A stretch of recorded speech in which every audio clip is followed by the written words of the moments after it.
After the ludicrous early season international break, the Premier League returns in all its glory this weekend.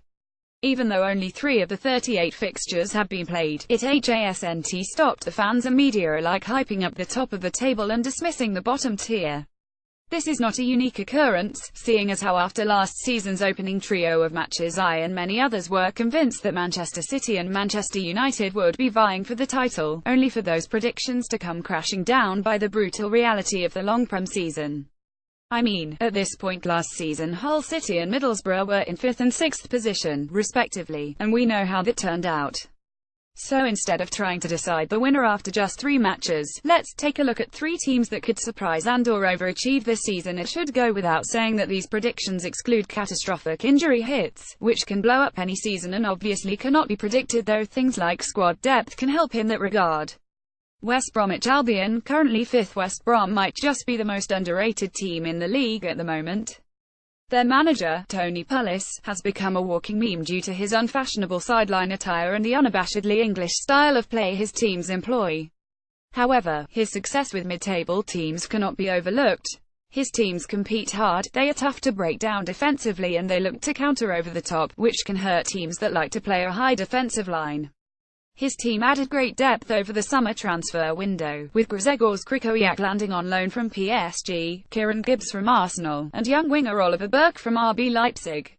Jay Rodriguez, Salomon Rondon, and Welsh legend Hal Robson-Kanu are a brutal, powerful front line. If Nacer Chadli gets out of the doghouse, he and Matt Phillips, along with Burke, provide pace and goals from the wings. The ageless wonder Gareth Barry mans the middle of the park next to Jake Livermore, who Pulis has somehow turned into an England international, with Johnny Evans and Ben Foster providing good quality at the back. All in all, it's probably Pulis' best ever team, and with his penchant for grinding out wins and draws, they could definitely compete for a Europa League spot. Watford currently 6th. If the Hornets have finally stopped their coaching carousel and settled on a manager, they could not have done much better. Marco Silva almost kept Hull City up last season despite the side being woefully underskilled at most positions and lacking any backing from the owners. He should do well with a pretty stacked Watford unit. Captain and human battering ram Troy Deeney will lead the line with summer transfer Andre Gray, and their styles should mesh well together.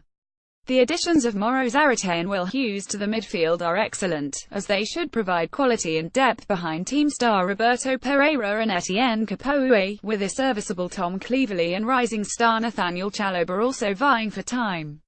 However, it's the backline and the keeper that will make or break this team.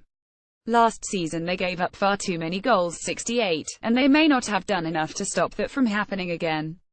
Christian Cabasely is a decent young central defender, and Aurelio Gomez can still have his unbeatable days, but he has always been prone to high-profile errors.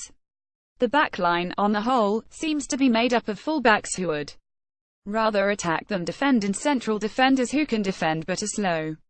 That isn't a recipe for success, but Silva has done more with less before, and he could very well do it again this season.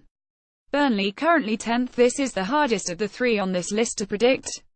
On the one hand, they have a capable manager in Sean Dyche who helped them achieve promotion 2 seasons ago and has provided a blueprint for a team that is tough to beat, especially at home where they were second only to Tottenham last season. And yet, despite that excellent home record, they still only finished 16th in the league, and lost their best defender and arguably their most valuable player in Michael Keane to Everton this summer. If their home form comes even remotely close to last season, then staying up should not be a problem. And if they can fix some of their away issues, they are easily mid-table and sniffing at something even better. Up front, they will be relying on targetmen Sam Vokes and Chris Wood to provide goals, with John Walters coming off the bench to make a nuisance of himself as always. The central defensive pairing of Steven Defour and Jeff Hendrick provides some class and some bite, respectively, and they have a pair of left-footed wingers in Robbie Brady and Johan Berg Gudmundsson who can always make something happen. They have the England number 3 goalkeeper in Tom Heaton, who has saved the side plenty of points in recent seasons and should be able to do so again. Like Watford, the backline is the weak point of the team, but a naturally defensive outlook can accrue draws and unlikely wins over the course of a long season. If this post made a difference to you, please consider making a donation. Sock City will only remain ad-free if we receive support from our readers. Use the donor box below to make a contribution swiftly and securely.